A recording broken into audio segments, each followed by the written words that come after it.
Welcome, everybody. This is the monthly peer-to-peer meeting, virtual yet again, but soon to become in person, we hope. Hope everybody is doing well. Like I said, we'll maybe wait for a couple more minutes and then introduce Shelby, who will be our speaker today. As I said before, this is the March Madness meeting of the peer-to-peer network, affordable multifamily high performance. Today, we're going to be presenting a speaker who is going to talk about an issue that it's come up many times over our get-togethers over the last at least couple of years, about how do we help ensure that the high performance facilities we're either developing, funding, supporting, designing, engineering, can actually live up to their reputations as high performance buildings, and what happens after they're occupied, and how do you maintain the capability of the property management teams and the tenants and others to keep these buildings in calibration and to get the most of the benefit out of their operations. And so Shelby O'Neill from Enterprise Community Partners will be talking about that today, and what we internally, and maybe she also refers to as turning over the keys, what happens next. So I think it'll be an interesting whole series of information that she's going to present. She's the program director for the Building Resilient Futures program at Enterprise Community Partners, which I think maybe we could talk about separately from this at some point in terms of resilience stuff. But I think all of you probably know Enterprise, and she leads the Enterprise Green Community Certification Program, which many of you have been involved with. We talked about that at length when we were doing our QAP work last year. My center and the work I've done has been involved with Enterprise Green Communities. So it's great, a wealth of experience. And now I think I'll turn it over to Shelby. We'll do our typical method for this, which is Shelby will talk for 30-40 minutes. We'll and have questions afterwards.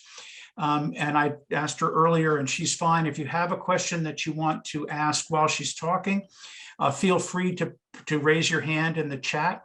And I'll at some point interrupt Shelby and say, so-and-so has a question, and maybe you can address it, and then we'll keep moving on, and then we'll have an open discussion at the end. I would ask, if possible, if you could all mute yourselves on the call so that we don't have to interrupt with that. I'll do it as soon as I'm finished here. And then at the end, we can continue for X number of minutes talking about just P2P business, things we might want to do in the future and the thoughts people have. So looking forward to a really great presentation. Not to put too heavy a burden on you, Shelby, of expectations, but I'm assuming it's going to be great. So with that, I'll turn it over to you, and you can just go ahead and share your screen. Super. Thank you so much, Dean. And it's really a pleasure to be here with all of you. Let me go ahead and pull up my presentation. I'm limited to one screen today, so I hope that this view will be sufficient. Let me know if anything feels cumbersome or unclear. Great. All right. Please shout if you are unable to see my deck. But otherwise, thank you, Dean, for the warm intro. And on behalf of Enterprise and Enterprise Green Communities, it's really nice to be here to talk about these critical issues with respect to building high performing affordable housing. And I'm going to orient us a little bit to Enterprise and green communities before diving in. But as Dean shared, I help lead the Green Communities Certification Program. I am a New Englander at heart, grew up outside of Boston, and I also happen to be what I affectionately refer to as a recovering architect. So my hope is that we'll have a lot in common, and I know that green communities activity in Connecticut and New England sort of varies across the region. So please don't hesitate to jump in if there are questions about any of the topics that I'm referencing with respect to technical issues or excuse me, technical matters in the criteria or processes around the criteria and certification. So with that, as I said, pleased to be here today to talk about resident engagement and operations and maintenance, and the way that the Green Communities criteria specifically folds those priorities into our program. Just high level agenda here. Again, going to provide a little bit of context for where I'm coming from today with Enterprise and the criteria. I'll share high level how we're approaching O&M and that critical handoff with respect to residents, communities, and our stakeholders and property managers. I'm going to illustrate that approach through some key criteria highlights. And then before wrapping up, we'll just provide a brief introduction to the certification process to the Green Communities criteria, in case that's not familiar to folks here today, but also so that I can orient everyone to some key resources and references that we have available as part of all of our Green Communities resources, but also for folks pursuing certification to Green Communities. Excuse me, my allergies are starting up, which means spring is certainly on its way. And as Dean said, yeah, don't hesitate to interrupt with questions. And it sounds like we'll also try to have time for some focused questions at the end. All right.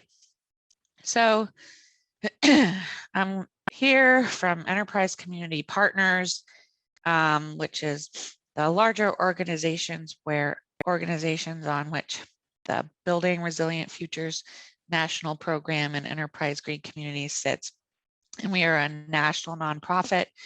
We leverage solutions, capital, and community development to address the shortage of good, affordable homes. Our mission is to make home and community places of pride, power, and belonging. And through these methods of advancing racial equity, building resilience and upward mobility, and increasing housing supply. And Green Communities is one way that we're able to achieve this. Objectives, my hope is that folks will walk away with familiarity of Enterprise Green Communities and the 2020 criteria's approach to that transition from developer to property management stakeholders, have some highlights of how best practices for these topics show up in the criteria, and some references in your pockets to enable further research on implementing these practices and understanding of how to approach certification to Green Communities, if that's part of your goals. So Green Communities criteria. Excuse me. We are the only national green building program that is developed by and for the affordable housing sector, meaning that keeping in mind all of the unique challenges that the affordable housing sector works with, and the infrastructure and financing systems, and just the unique communities in which affordable housing developers work.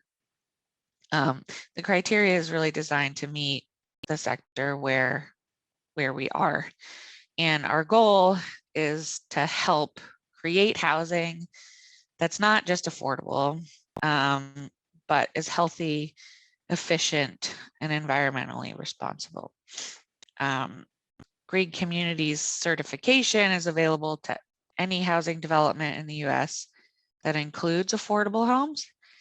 And the 2020 criteria is the newest and active version of these criteria standards. This was released at the end of 2019. The program is about 17 years old.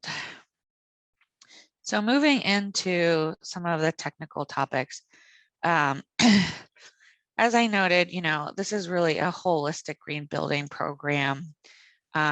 While we partner and incorporate a number of other programs as part of Green Communities work and in the criteria that are focused maybe primarily on performance or health, etc.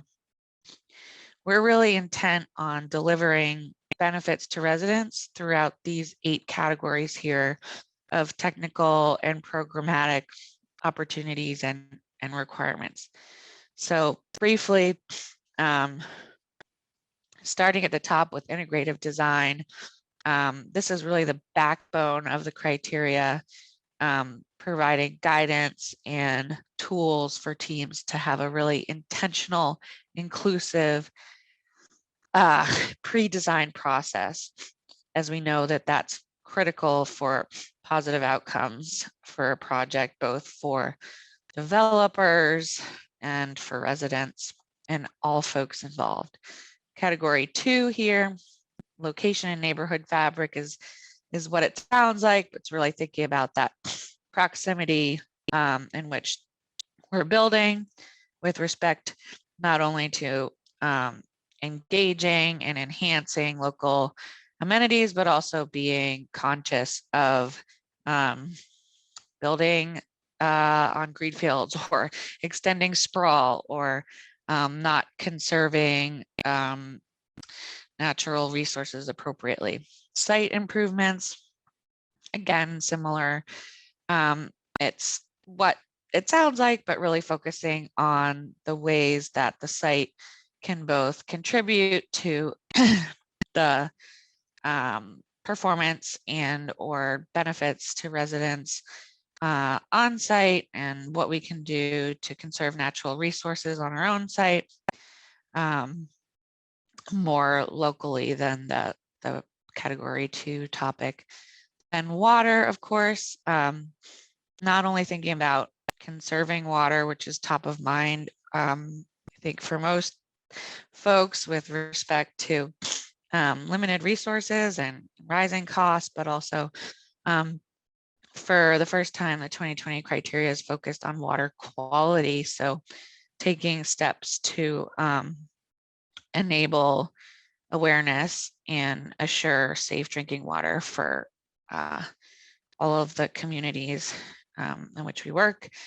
Operating energy is really thinking about how the building is utilizing energy and considering reducing carbon emissions for the first time in the 2020 criteria to, of course, respond to what we know is imminent in the climate change, imminent with respect to climate change, and also how utility costs harshly impact vulnerable communities more than others.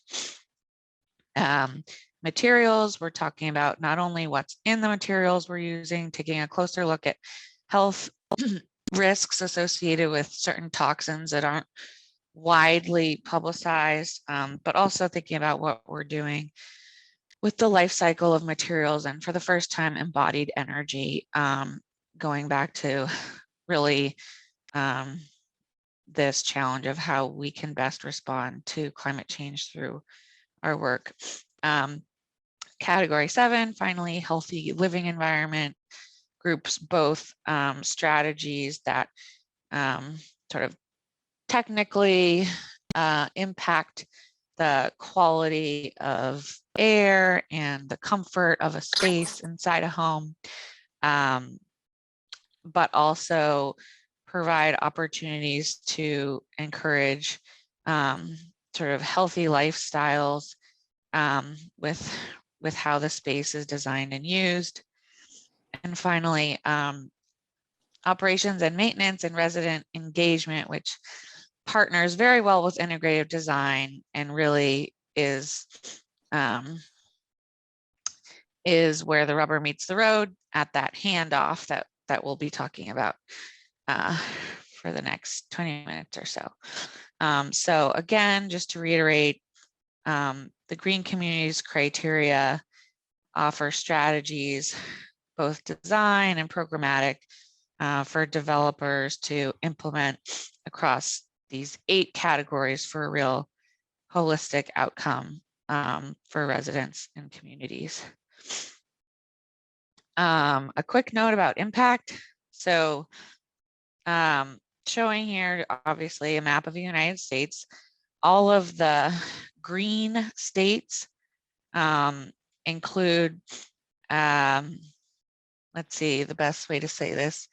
All the green states promote enterprise green communities through their LIHTC program, whether it be a requirement or an incentive to fulfill the green communities certification program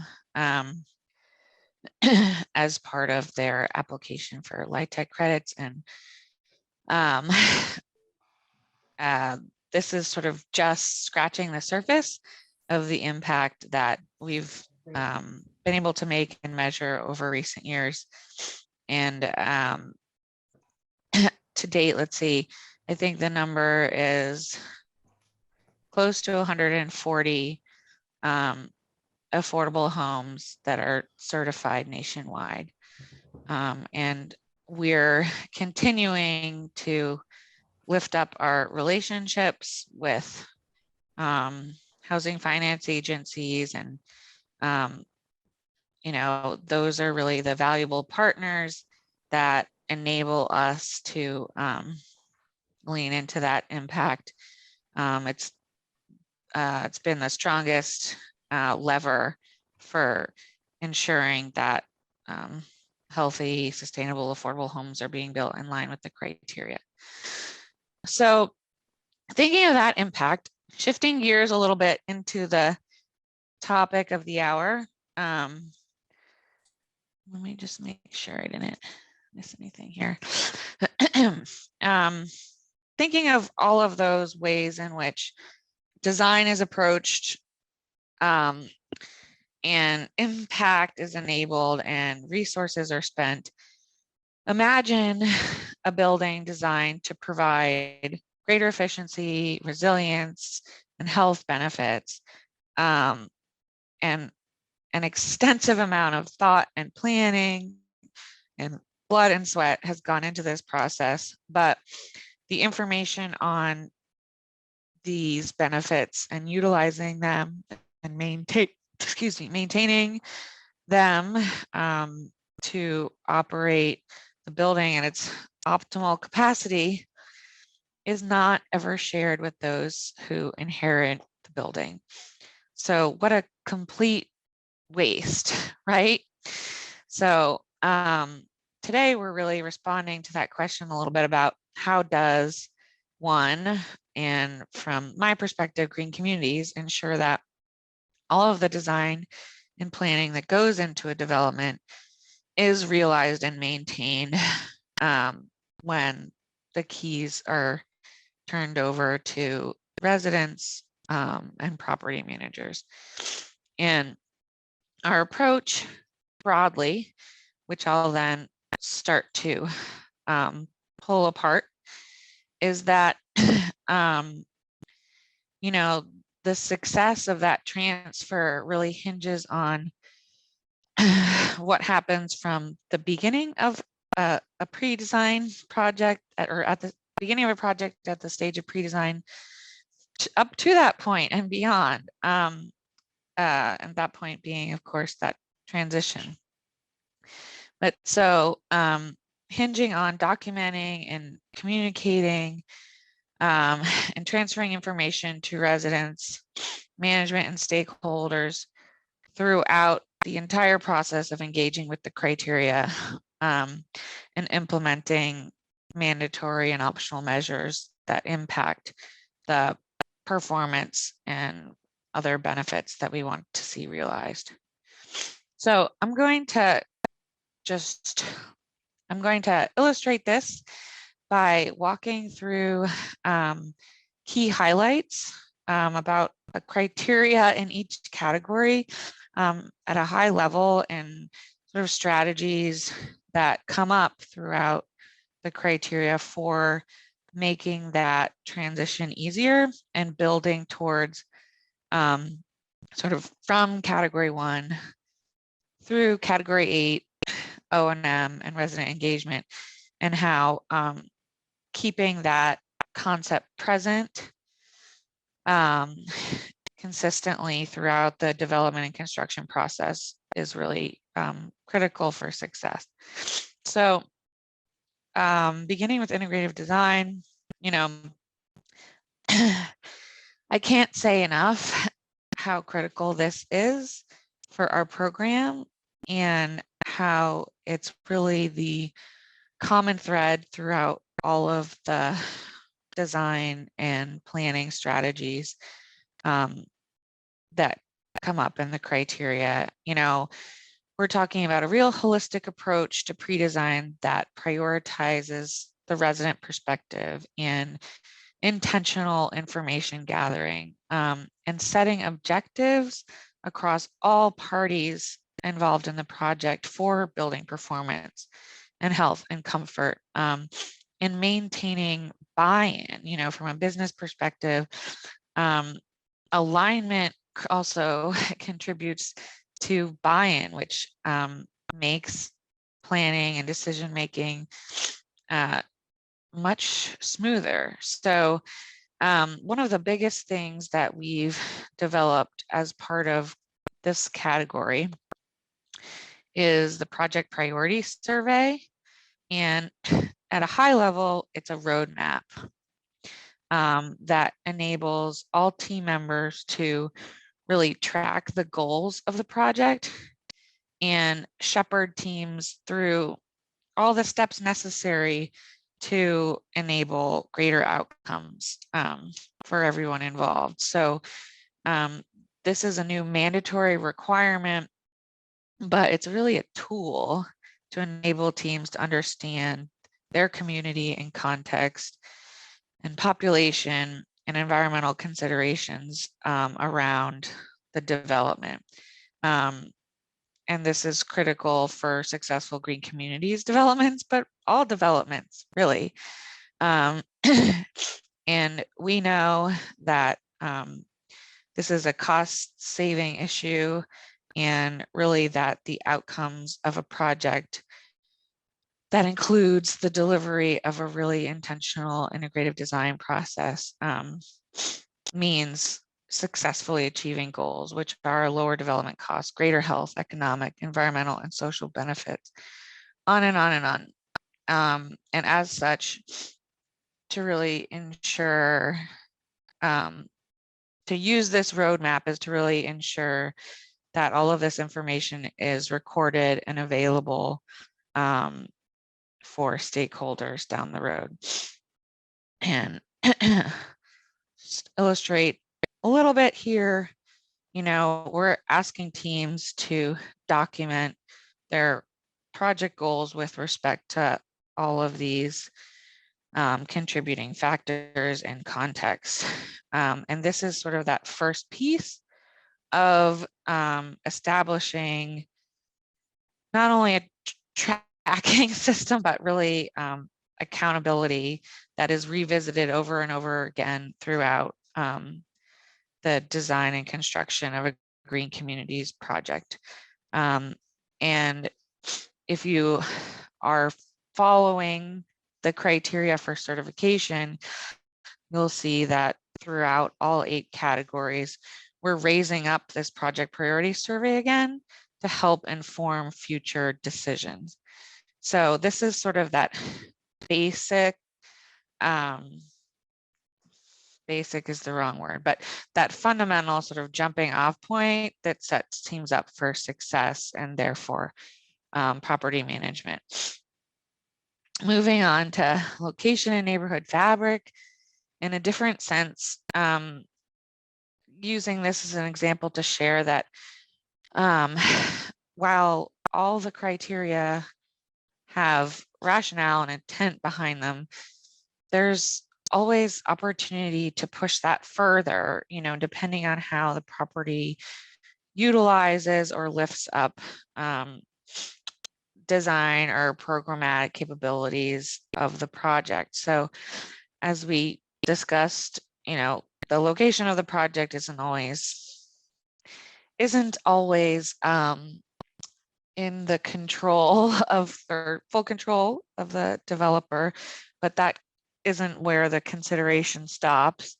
It's thinking about how you're lifting up what is around the project and delivering that to residents, right? So a number of these criteria focus on that second piece, including proximity to services, access to open space, transit, providing more ways to engage with the community, which just includes things like bike share or discounted public transit passes, and really all focused on increasing vitality of the community economically, culturally, and so on. And just an example that I'll pull up with respect to pushing that intent further is thinking about providing access to fresh and local foods. You know, right off the bat, that sounds pretty simple, but just building next to or within a reasonable walking distance to a full farmers market or grocer or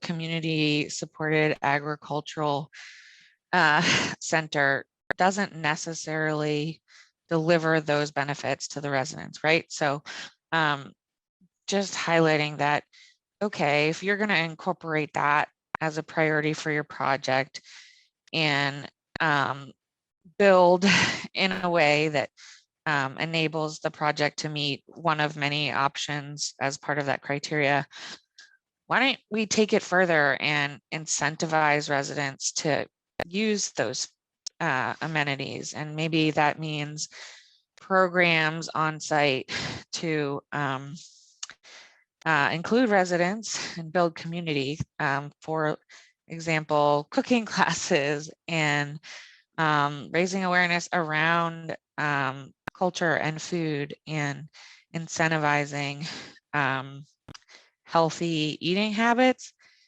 that depend on the resources that the project has included in this criteria category. So the takeaway for this example is really, how can I push that further to engage residents? And that's something, you know, that can be thought about all throughout the project and can inform the design, and then can be recorded in part of the formal transition documents that I'll get to.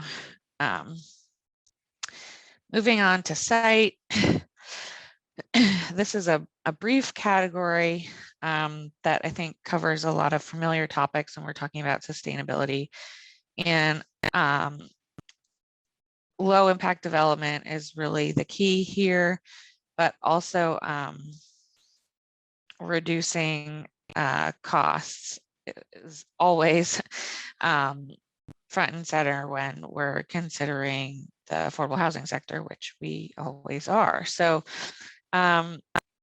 if a project team, for instance, is going above and beyond by creating or utilizing a really efficient irrigation system, and it's sophisticated and set up in such a way that some of that water, it can be reused for irrigation or other gray water purposes. The system has been designed in such a way that's really unique to the project and the type of non-invasive plants and other features on the landscape to really maximize, creating that comfortable space on site, but also to reduce any load on potable water for irrigation. It's really critical that we maintain that. This maybe a simple piece of technology, but given the sort of natural tendency of plants and their evolution, the irrigation needs of a site may change over time. And so for those who are specifying the technology for irrigating the space or outdoor space, developing a plan at the get-go is really the way to ensure that everyone has access to what's needed to keep the landscape healthy and responsibly irrigated. So simple, but taking into account, it's one thing to have a system set up to serve a building, as soon as you have the certificate of occupancy, but to think long term and how systems will change and needs of different elements of the property will change will really help deliver on meeting the goals of the project down the road. Moving on to category 4, as I shared, water quality is a critical theme in the 2020 criteria, and it's really the first time that we've lifted it up in the criteria. And so I just want to highlight here, of course, that that's something also that is fluid. There are ways that we could discuss how important it is to check water fixtures, provide regular maintenance and updates for units to ensure that the water sense fixtures are operating as they should, and beyond. One example is that we do require water sense fixtures for all plumbing fixtures that are eligible. So in most cases, everything but the kitchen faucet for green communities. And part of that reason is because not only do they exhibit low flow rates for water use reduction, but they're also designed to work well, which means that people are less likely to replace them with other types of fixtures that may not reduce water, and therefore create something totally counterintuitive. So a strategy example here is really thinking through how a piece of technology in one's home translates to the person and how they want to use it. So not just saying, okay, we want flow rates to be XYZ. Those can also be adjusted over time, but thinking about like the design of the specific features to ensure that it's a comfortable, pleasant experience that doesn't cause, that doesn't motivate change away from the intent. And back to water quality really quickly. This is a new requirement for certain types of rehab projects. And you know, just by innate, let's see, the definition of this strategy and the intent behind it to ensure safe drinking water, the program is what's really important. So not only testing now in a community that we're building in, or ensuring that lead service lines are replaced, all profoundly important, given that what we know about how common water contamination is, certainly in under resourced communities, but making a plan beyond the early stages of operation and documenting that and making that really a systematic kind of process for maintaining the building. And I can speak more to that as well, but I'm going to try and move us along. Operating energy. This really just covers so many things, and I'm going to use sort of a small example for how we're bringing together some of the ways that we look at reducing energy and what that means for ongoing ongoing maintenance. But I think all of the things that we're touching on can impact the durability of a home and therefore the performance of a home, depending on the level of performance that a project team is pursuing. There are, of course, just multiple ways in which building assemblies can impact, especially in the long term. But I'm going to call out something that might seem like sort of small beans here, but the requirement for Energy Star appliances is something that has traditionally been part of green communities, but we know that in the affordable housing sector, we're not always providing new equipment for every corner of a building. And so the sort of approach here is thinking like part of our program, again, is to meet developers where they are and what's within a project scope to ensure that the project is, you know, reaching for the greatest level of performance and energy use reduction while maintaining their budget and goals for a project. And this shows up throughout the criteria on a number of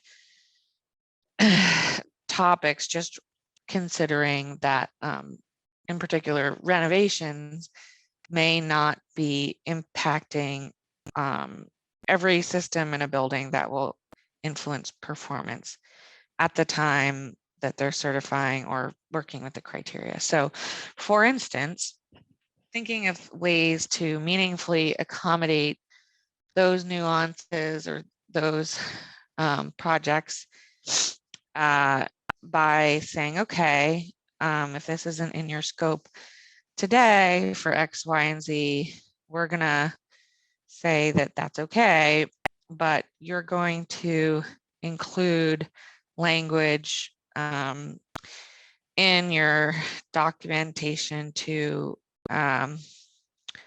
future residents and property management that as soon as the project is engaging in a rehab that includes XYZ pieces of equipment or appliances, that they will meet these requirements. So having that flexibility may not be, may not be the sort of immediate ideal outcome, but it's something that we can influence over time. And again, there's a lot we could touch on here that may relate to that, but that one just feels like a really tangible example.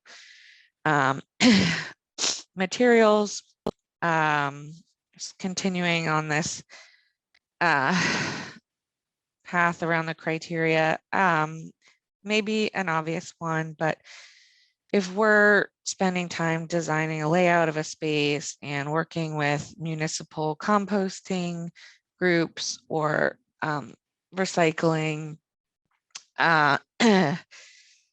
infrastructure. It's really important to make sure that residents know that that's a priority and that the space in the building is there to enable recycling appropriate with what's available in the surrounding area. So there are just some things that won't move forward effectively unless we share awareness, like really on a basic level at that handoff time. Healthy living environment. Again, this is the category that focuses on really making sure the space indoors is free of toxins and not only encourages better air quality and comfort in a home, but maintaining moisture and ventilation in such a way that durability is prioritized so that unintended outcomes, health hazards related to air quality and humidity and other toxins in the air are also managed. And so for this category, there's a lot of maybe technically obvious ways that specific building systems will be maintained, not constantly, but ensuring RH testing, ensuring HVAC maintenance, all of the things that would traditionally be included in a property manual or orientation walkthrough. But for another example, part of our program, part of the 2020 criteria really emphasized health. And so for the first time, we worked with the affordable housing sector to determine what would be appropriate for a smoke-free policy. And the outcome of that is that all common areas in a building are required to be smoke-free, and project teams have the opportunity to go further and limit smoking in individual residents. So, or individual units, but really making sure that all policies are clear that are necessary to live up to the criteria requirements relies on effective communication. So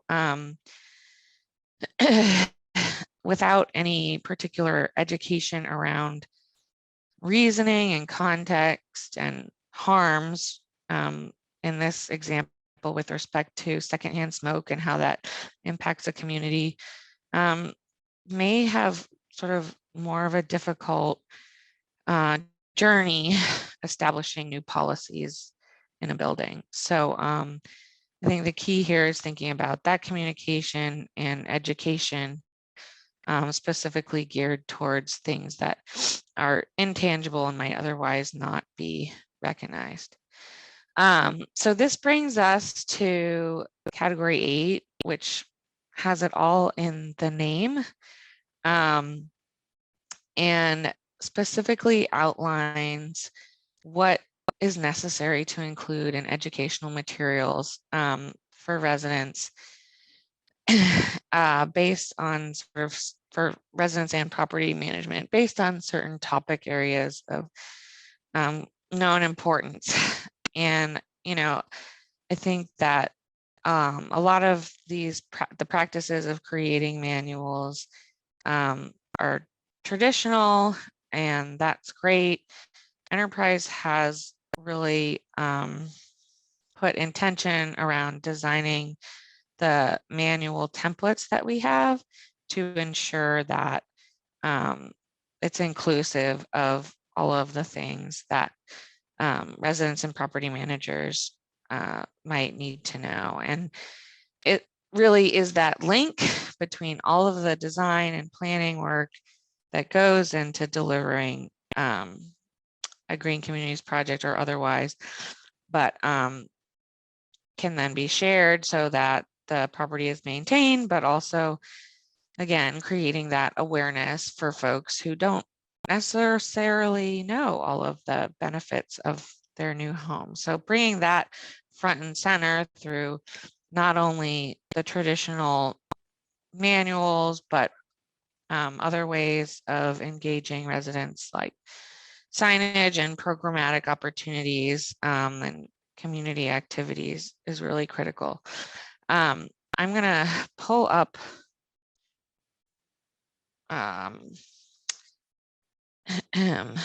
the Green Communities website to share a couple of references that I think will be helpful, and then I'm going to wrap us up with a few examples of resources that I think may help support excuse me, with a few examples of resources that are widely available, readily available on our website that may help sort of fill in the holes here. But so I'm now sharing the Green Communities website, which is a really one-stop shop for everything with respect to the criteria, and includes references, templates, and tools for teams to collaborate while they're planning their project. This is not where we administer any application for certification, but includes all of the information one would need in order to engage with the criteria or certification. And so, for instance, of course, we lift up the best in class operations and maintenance practices through building a manual. And our process includes really outlining this at the very beginning of the project. And so there's something to build off of at the end of the project when everyone is wrapping things up and in a rush to get the COO. So the way that sort of the certification process works, I think helps enhance the feasibility of delivering all the necessary information with respect to maintaining different elements on site. So you can see this runs the spectrum from maintenance on your HVAC system to landscaping equipment, replacing fixtures for lighting, for plumbing, etc. That all do holistically contribute to a well-maintained project that can continue to ensure benefits to residents. And there's a number of references here to help teams fill in as appropriate for their project.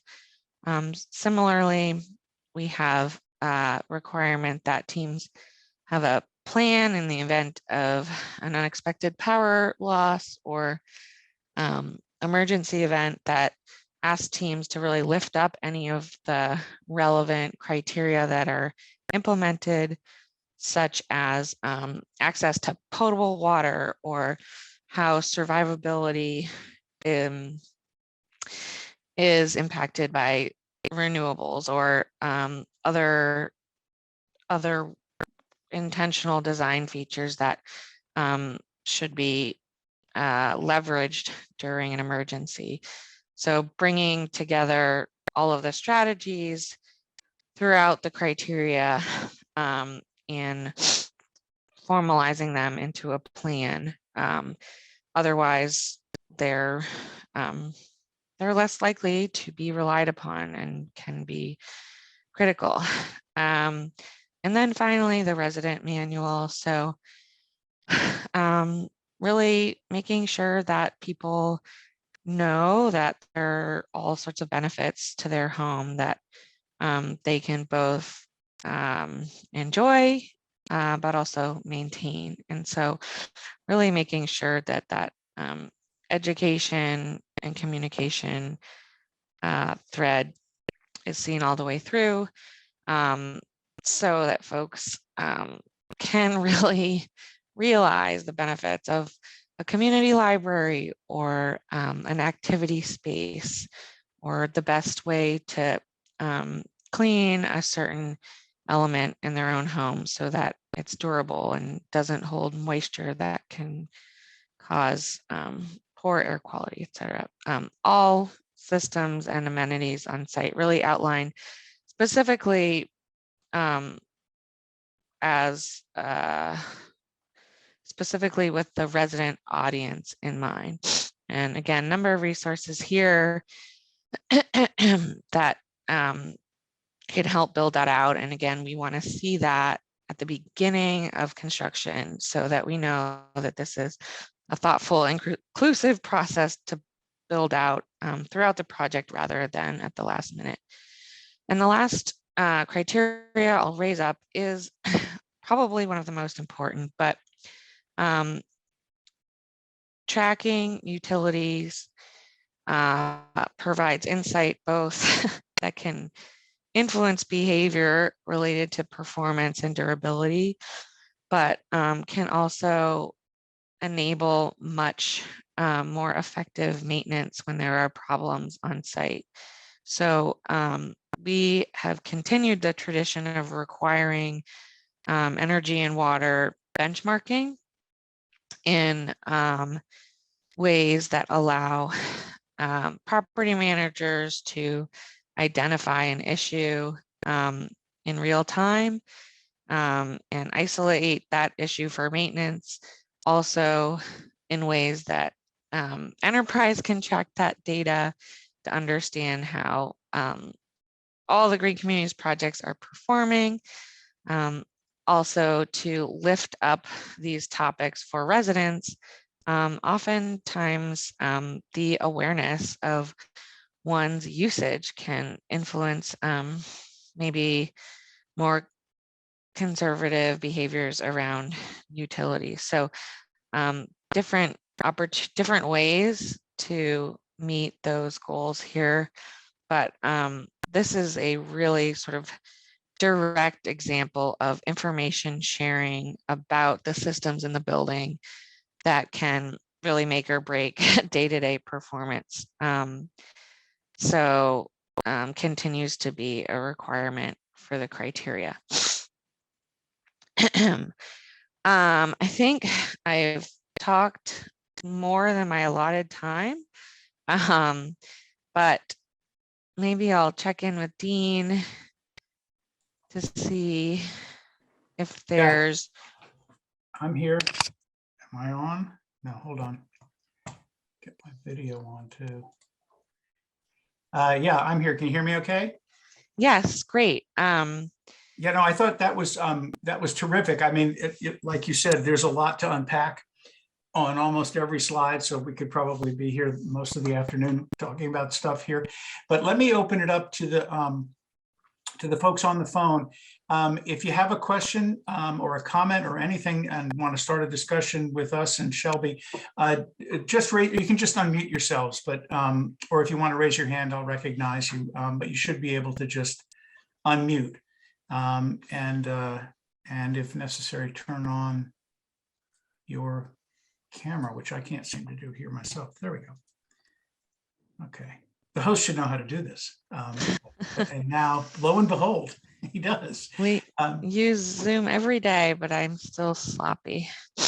No, but so I thought that was great. So if anybody, because I have a bunch of things that I noted down that I wanted to sort of walk through. So maybe I'll start. I had a question. So this is taking me back to something that Kathy Durgan knows about well, which we've talked with Enterprise about in the past, called the Affordable Housing Design Advisor, which we did a long time ago for HUD.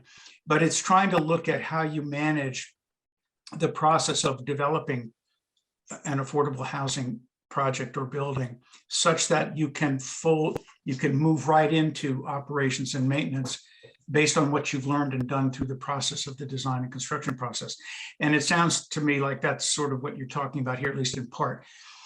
And I had a question. I was interested in the survey, the prioritization survey, because that's a critical part of what we did in the design advisor. And if you start prioritizing about what your goals are early in the process, this was all around design elements more than just overall operations and performance elements. Mhm. But where it really protects you is during VE. And because it allows you to have a place to stand when value engineering starts coming in and changing things on a project. Same thing in during construction. You can pull it out and look at it. So I was wondering about that, if that's specifically built into the survey process. But then also, do the results of that survey over the course of the project, are they designed to feed into the guidance provided to the tenants and the property managers at the end? So that's a Yeah, great comments and questions. Let's see, maybe I'll go backwards to your second question. The intent and hope is that, the project priority survey reflects back to those that offered input and for whom the property is designed for. It not only sort of serves as like a benchmark as the project implements and considers strategies across a number of topics, but yeah, I think absolutely. The goal is that it enables the delivery of those things that are prioritized by residents in the community. And part of that is grounding the project team in what we've come to establish as a project mission, which includes, of course, what it sounds like, but really is intended to be that sort of North Star for the project, which provides, maybe it's anecdotal, but provides a real benchmark for why certain strategies are important and need to be prioritized when looking at resources, and like where that's rooted, which all starts at pre-design. And where there's some guidance as part of that survey in establishing a mission in a way that it is really that it enables accountability throughout the project. And let's see, does that help answer your second question, Dean? Yeah, that's what it sort of looked like, but I wanted to know if Yeah, it's explicit, and it seems to be. I'm actually just going to post a link, and I can follow up with some of the references I just touched on really briefly, but also some of the really key templates or tools that I think may be of interest. Happy to share those out after. And this here that I just threw in the chat is that project priority survey document. Terrific. Okay. Yeah. And just for everybody online, those are appearing in the chat if you want to take a look at them or download them. So I'll continue unless somebody out there wants to jump in. I'll just pause now and you can unmute and ask a question or make a comment.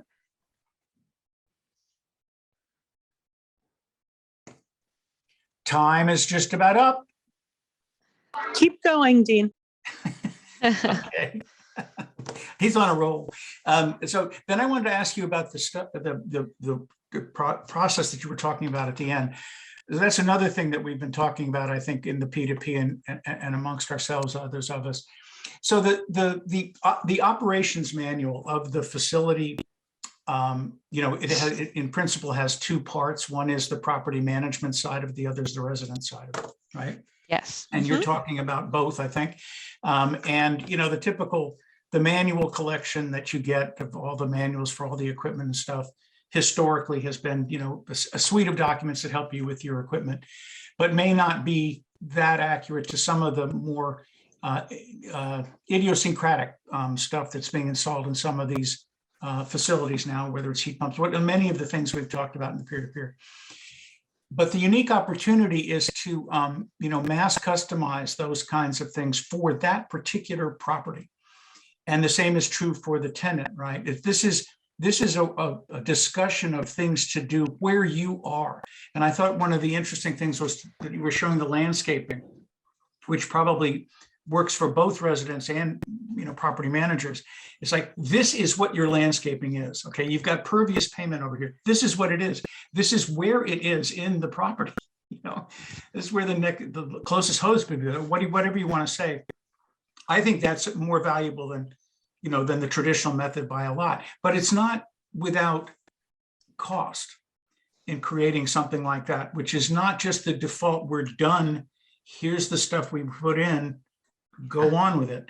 And so how has Enterprise been dealing with that, like quantifying if there's a delta in the closeout process to create stuff that's, to me, in my mind, much more effectual and much more useful in keeping the durability and the livability of the property going, but it's not without a cost. And so have you guys been looking at that?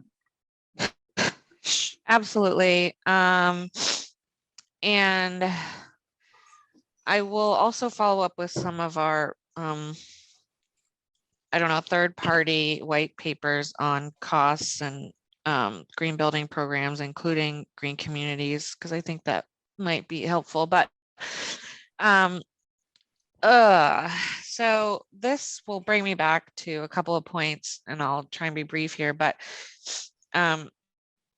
this is why that real intentional, revisited over and over again, integrative design, stakeholder inclusive process is so important, because if everybody shares in those same goals, there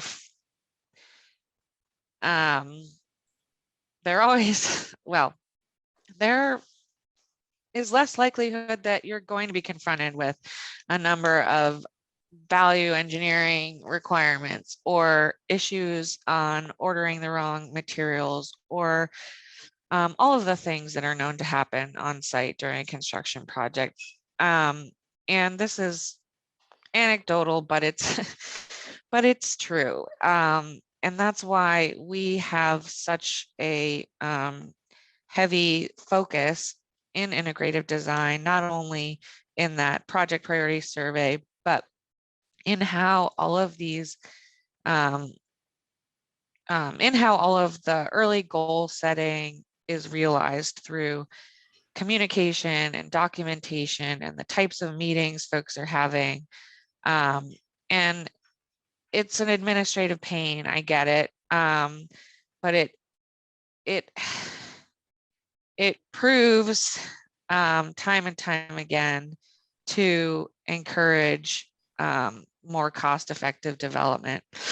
And that's something that I don't have the data on at the top of my mind right now. I will follow up with some resources. A few years ago, we did a study on the costs associated with implementing the 2015 criteria. So we don't have data right now on the 2020, and to some degree, that will change, but there was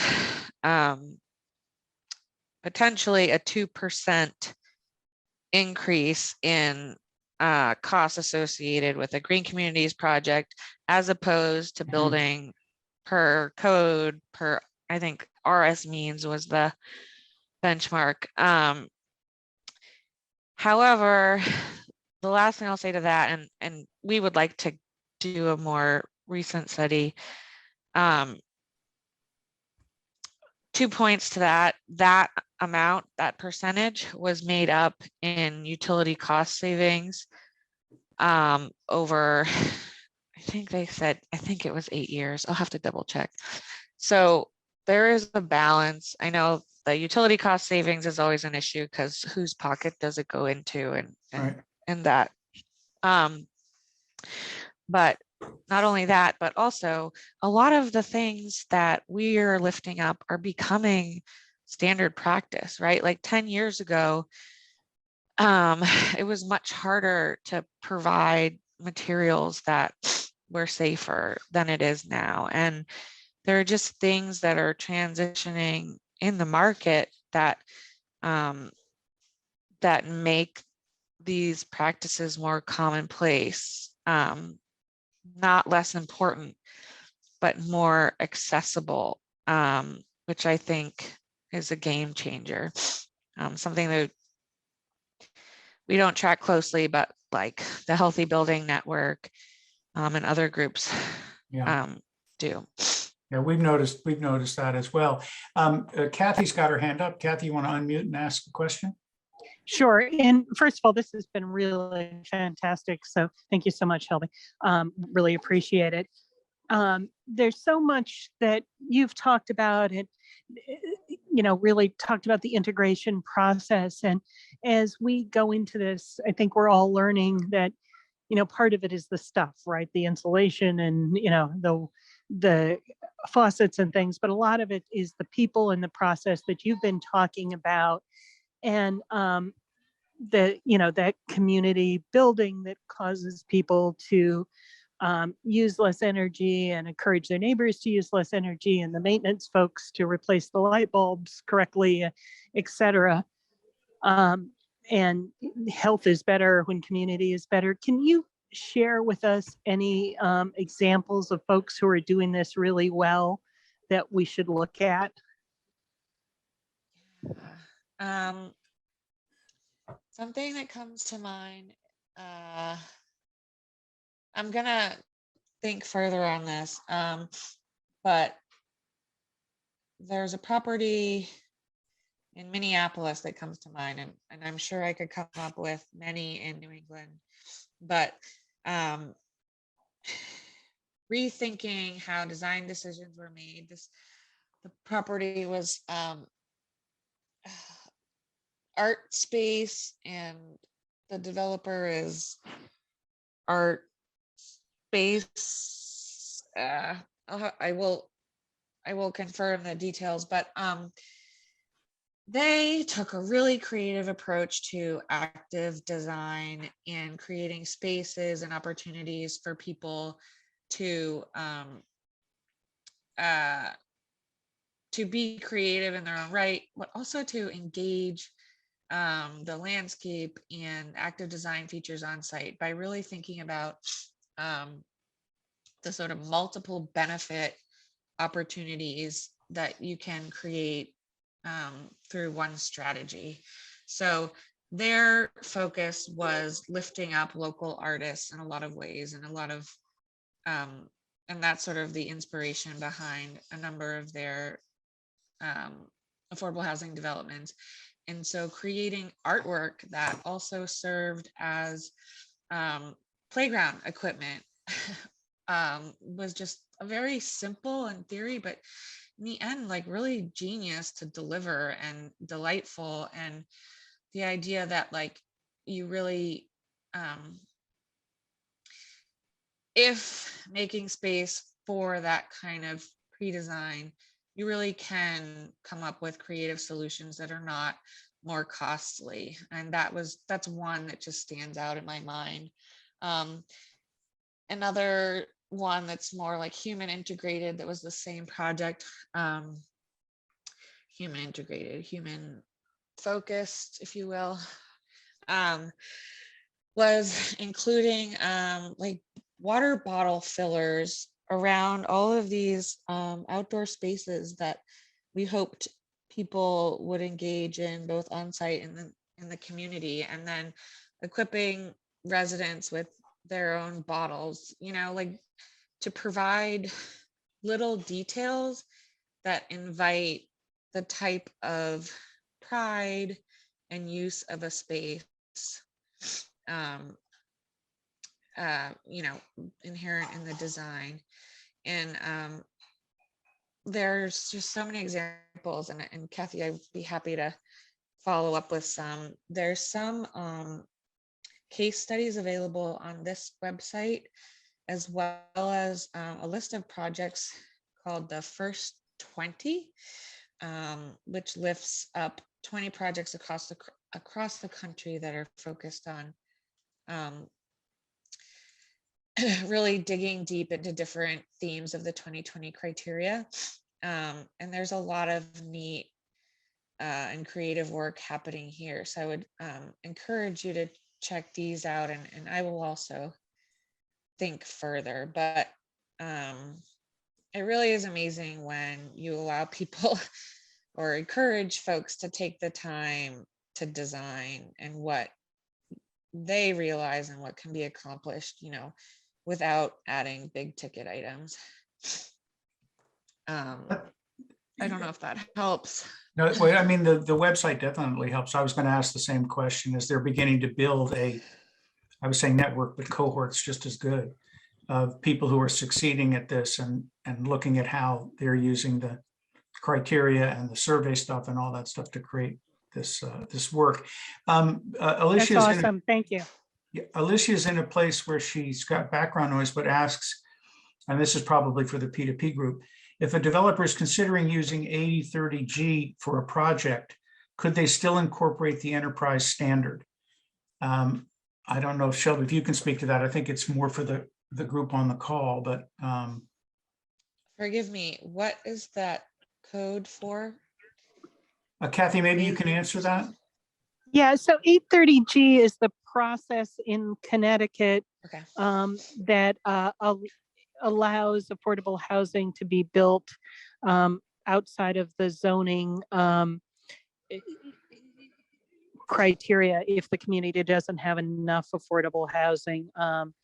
And so, yeah, there's no reason, one doesn't preclude the other or either way.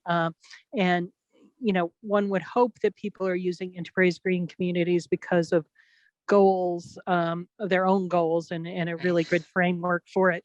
But of course, the other reason people use it is if you're competing for 9% credits, it's one of the standards that gives you points. Okay, thanks, Kathy. Okay, I see. Well, we're sort of getting on in time, so maybe we can wrap this. I'll open it. Any last questions from anybody on the call? Okay. Yeah, I just close this with one. I jotted down something that you said, Shelby, that I thought was really cool.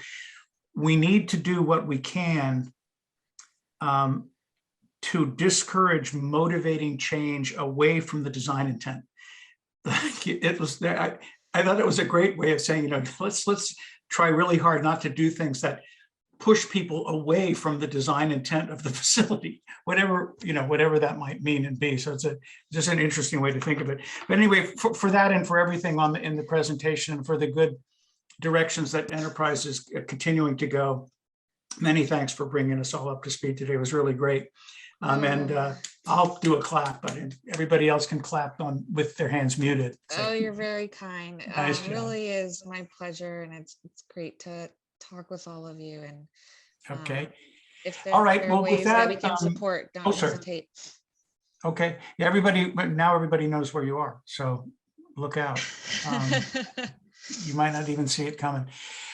Okay, with the rest of the group, we don't really have an agenda for the rest of the day if we need to take any more time. There's nothing really new to report. We're going to have another P2P next month, and we'll be announcing the speaker and the topic on that, and we're going to continue through June on our current schedule. I don't know if anybody has any announcements they want to make to the group at this point. Great presentations by Paul and Susan for Architectural Record last week. Hopefully all of you saw them and took good notes.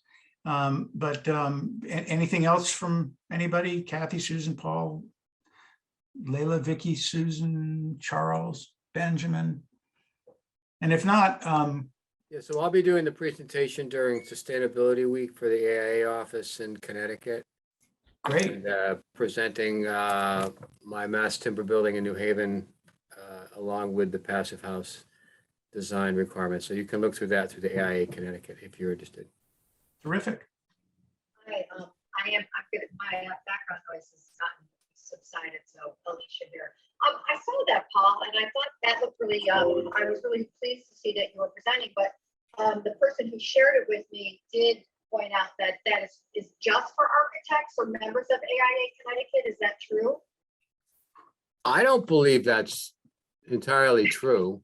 I think anyone should be able to join in on that. Well, that's what I wondered, because I was like, oh, then I was like, oh, I'm not a member of AIA Connecticut. So that's kind of nuance or detail that's worth following up on. Yeah, I mean, I can double check or, you know, to see if anybody other than AIA can get into it. If not, there's always a possibility down the road of curating it for a wider audience and Hey. you know, again, depending on what the focus is. Hey, Paul, once you find out, maybe you could send the information, you know, with the title and the time and all that stuff to Vicky, and she can send it out to the network. Sure, I can do that. Yeah. Does that sound good, Vicky? Is that? Yes, thank you, Paul. That'd be great. No problem. I'll reach out to her. Yeah, I'm also wondering if this group is aware of the upcoming passive house training. I think it's an interesting one. I'm trying to just find it. Hold on. It's specifically for builders. So the next workshop, let me get my calendar out, is on March 24th. So next Thursday, it's from 2 to 4, and it's passive house contractors workshop. And so I think that this is an attempt to, again, broaden the outreach through this Energize Connecticut passive house training to specifically for general contractors, subcontractors, you know, really any of the trades. And I think I was asked to help spread the word for it. I know that, you know, I was hoping maybe this group could put it out to, is there a list of GCs, for example, that work specifically on chapel projects, for example, where this might be something that, because we've been talking about this for so long, and here it is, finally, they've come up with a workshop on it, and it sounds like it would be pretty valuable. Yeah, any comments on that from the group?